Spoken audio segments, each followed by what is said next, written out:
Toyota Fortuner 2014 V variant. How to know if D-series siya or halogen? So, pagka nakaangat yung hood, meron siya dito,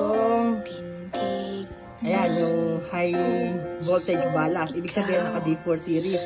D-series, D4S. Sa high beam naman, ito. Bulb. Ito ba?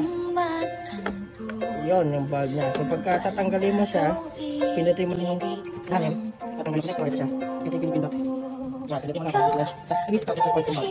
Tapos, siya. Yun, ito yung 40,000 lumens LED all-weather na ipapakabit ni sir sa high beam niya. So, pag ikakabit mo naman to, teka, harap ng isang kamay. Papasok mo lang siya dito sa butas niya. Ito ba? Ito ba? Ito ba? Yan. So, pag ipasok mo yung counterclockwise, maglalak siya.